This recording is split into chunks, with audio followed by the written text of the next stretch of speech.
All right, so I wanted to talk a bit about different origin stories for Samael.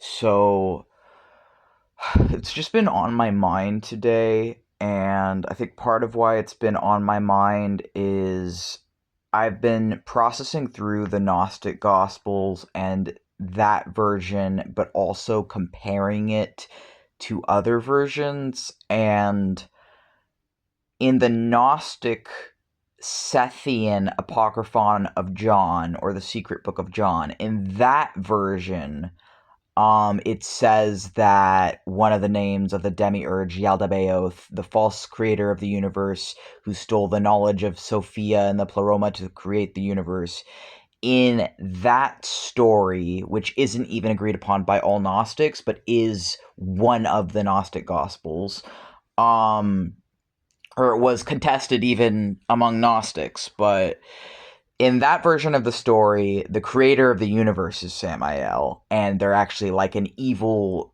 god figure of the physical nature of reality. Um, but that isn't the only version, and it's also not the version that I, as a sorcerer who works with Samael, prescribe to. I don't personally think I agree with the Sethian interpretation, for a variety of reasons, but one of the main one being I don't think it makes sense for Samael to be the creator of the physical universe. Personally, I don't believe in a creator of the physical universe. I think the universe created itself, so then the universe itself would be God. It wouldn't be a separate thing from God. The material itself would be itself. But I don't think that the physical universe is Samael. I don't see that making sense with the other stories. And so I don't, and also because specifically in the Gnostic mythology, Yaldabaoth, the creator of the physical universe, is evil. Like, they're supposed to be a god of ignorance. They're supposed to be a god that is like this cosmic horror, uh, like tyrannical narcissist, essentially. And I don't see Samael that way. And then there's a different origin story in Enoch, actually, where in Enoch, Samael is called Semyaza, and in that story, which is much older than the Apocryphon of John, at least by the dates I've been able to find. So in the book of Enoch, which is where the mythology of fallen angels originally comes from, it is like the first source that all the other stuff came from for fallen angels, where the mythology of that comes from. In that story, Semyaza was the angel who was an angel who agreed after some discussion to go and sleep with mortal women and start families and have the children, the Nephilim, which were angel-human hybrid, or was an angel-human hybrid race. So in that version, Samyaza is one of the leaders of the Watchers, or depending on how it's viewed, if you view Samael and Azazel as the same, even though I feel like they're described as different angels in Enoch, some people actually view that they might be different parts of the same angel or the same angel under different names, and in that lens, um, Samael would be, as Semyaza, would be the leader of the angels who chose Earth and human women and to start families with human women and to teach mortals valuable life skills over God. I personally, although I had a lot of issues, the same way I had a lot of issues when I read the Gnostic text, I still loved the Gnostic text. I still loved the mythology around it, and it was kind of the same thing reading the Book of Enoch, where there were parts that I definitely don't agree with, or I don't take, or I certainly don't take some of it literally, but there were other parts that I found very inspiring, and I would say that there are parts of the Book of Enoch that have very heavily influenced my theistic Satanism. The other Watchers agreed to go and be, if they're going to be punished together. and so that Samael wouldn't be alone um, in their punishment if they start families with human women, and then they did in that version of the mythology. And I I really like that interpretation, or I like some of the, I guess, implications of Enoch. What I don't like is how it's portrayed like God was in the right, but since it's the original source on fallen angels, and since what it's literally saying is like the Watchers were sent to Earth to watch over humans originally, but they chose to instead sleep with human women because they liked what they were watching essentially, and they started families with humans, and they taught them skills such as Azazel teaching how to smith weaponry and how to make jewelry and how to do like makeup. Like those skills were not seen as innate skills that human came up with in this mythology. They were literally taught to humans by these angels. And then the angel Sariel, which is actually mythologically the son of Samael, is also mentioned in Enoch and teaches humans, I believe, astrology, the gift of astrology. And I can't remember if they teach something else. I do remember that they teach astrology in it, though. And and I like that stuff because it changes. It also, like the flood myth in Enoch, their version of it was that it was not just to kill all the life on the planet, it was specifically to punish the Watchers by killing their angel-human hybrids. And then the mythology goes that because the angel-human hybrid, like giant people, were killed by the flood, their spirits, though, were stuck to the earth. And then that's sort of where a lot of like demons came from in that version of it. There's a lot of other versions as well. There's different origin stories for Samael. This is like one of them among many. There's many different ones. I like all of them. I like all the ones I've heard so far, and I want to hear more. And of course, there's the classic where Samael is like the husband of Lilith and the highest Satan of the underworld, and uh, and how Lilith and Samael's children are all the demons. And then Samael and Lilith are also, not only are they called the mother and father of demons, but they are also mythologically, of course, as always, depending on the mythology, called the mother and father of sorcerers. And why is that? Why are the mother and father of demons also called the mother and father of sorcerers? And personally, this is just my own personal gnosis, so this is based on what I feel I've learned from these texts, but it's never explicitly said in these texts. It's just my own personal belief, given the mythologies that I've taken in. I believe, as a sorcerer myself, of Samael, where I do see actually Samael and Lilith as my infernal parents, but also as a sort of, not only as my god and my teacher, but I also see Samael a spiritual lover and brother, and father as well. So it's sort of like I see him as a sorcerer as filling many different roles. I mean, for his sorcerers, depending on the sorcerer. And I think that there is the reason that he's called the father of sorcerers is because, since the demons are seen as his children, and since sorcerers work with demons, well, we don't just work with demons, but I personally work with demons. I think that the connotation is that sorcerers are beyond their humanity, where we're sort of like the Nephilim, as in we're sort of the children of Samael, but in a human body. And I do see myself in that personally. And I think that there's another version of the story where Samael is the planter of the vine or the tree, depending how it's looked at, of knowledge of good and evil, and where the reason that humans have knowledge of good and evil is because of Samael putting the tree there in Eden to begin with. And I actually really like that interpretation, because that would mean that Samael's gift and highest crime was giving knowledge, which is another one of the reasons that people actually associate Samael and Lucifer, is because Lucifer was the Roman god of knowledge, but Samael's biggest crime was giving knowledge to humanity. And that actually, I think, would be sort of a metaphor for giving consciousness to humanity. But I've also seen versions of that story that ascertain that Genesis was actually about a metaphor for childbirth. And I've seen a case being made for that as well.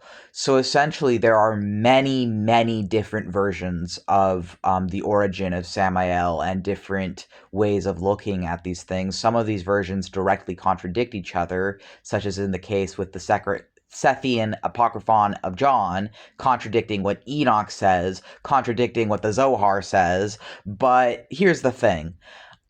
Personally, as a theistic Satanist, what Samael is going to be to me as a modern demonologist, coming from a half Christian, half atheist upbringing who got into demonology to free myself from both, is, for me, I'm going to be believing in pieces of all of this, but ultimately I'm going to be believing in my personal gnosis that is gained through directly interacting with Samael in my own witchcraft and sorcery.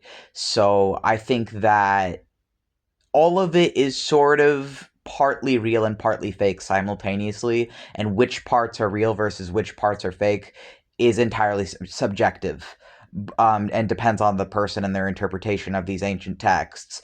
But for me, my personal gnosis and the personal knowledge that I have gained working with Samael in my own life as the highest Satan, who I revere in my theistic Satanism, among many other Satans and demons, but I do see them as the highest one. What I feel about them in my own life might be different and may not reflect the historical lenses of them. But it's still really important to me to learn those historical lenses so that I know where the angel and Satan that I worship actually originates from. I also want to add that there's another version of the story where Samael and Lilith were actually the same person originally, that then split into different people.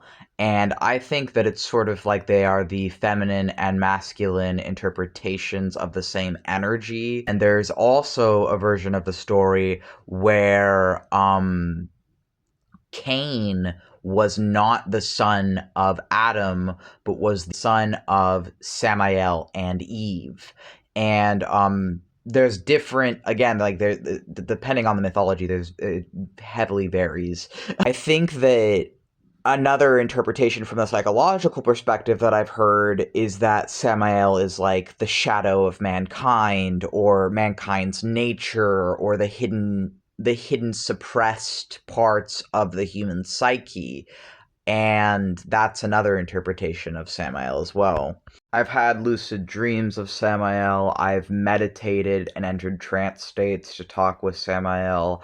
I do consider myself a sorcerer who works with Samael as my highest revered Satan, and I do think that they are a cosmic force, a force within humanity, a force within nature, a force within the universe.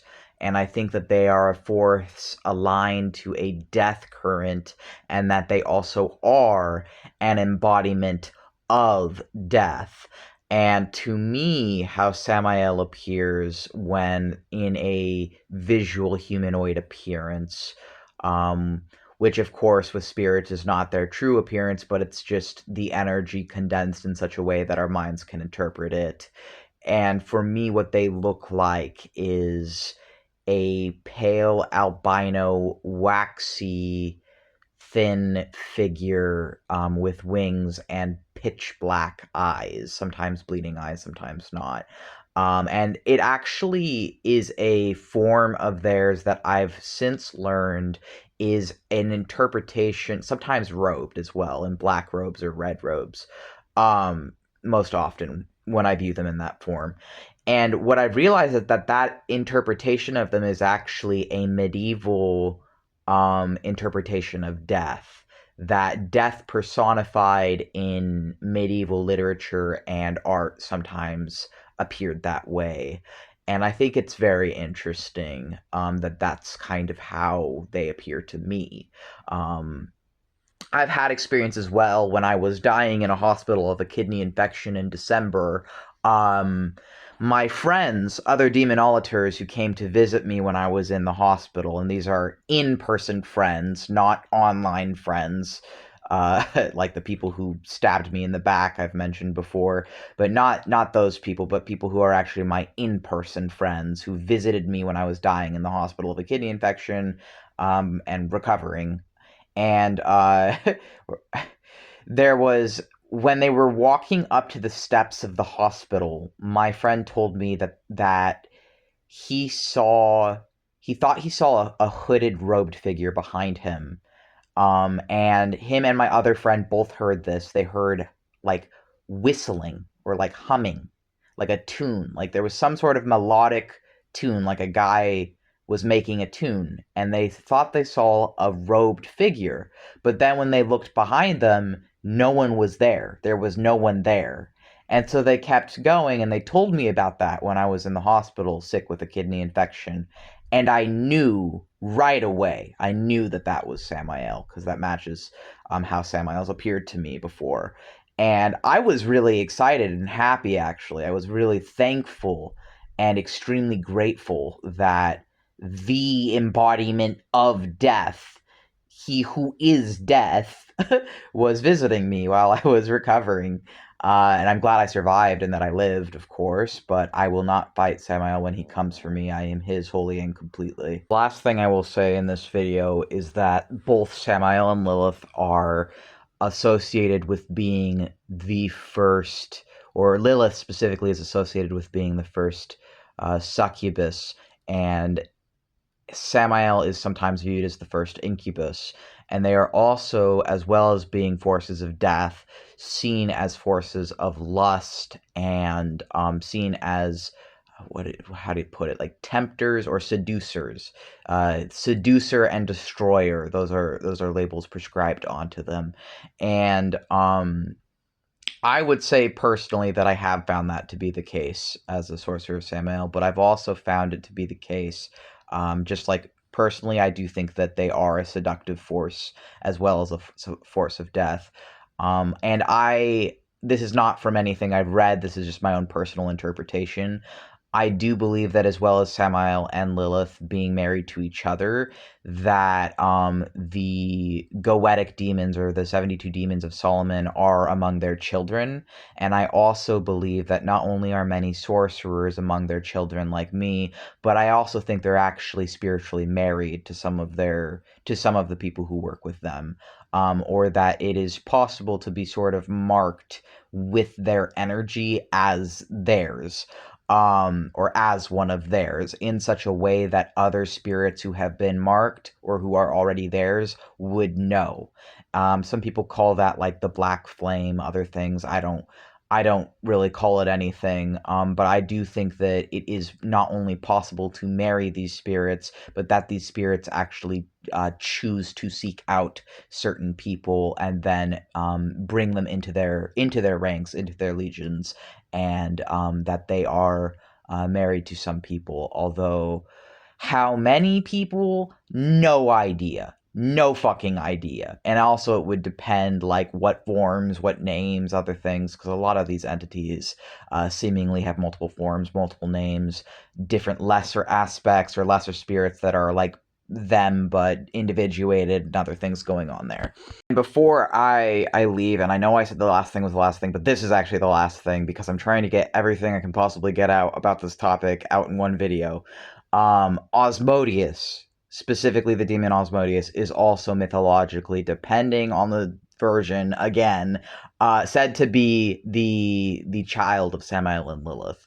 Like Osmodeus is either Samael and Lilith combined, or the child of Samael and Lilith. Although Osmodeus is also said to be married to Lilith, and in some versions, Osmodeus is married to a lesser Lilith. So how that works is unclear. But Osmodeus is also said to be the child of Samael and Lilith, and another husband of Lilith as well.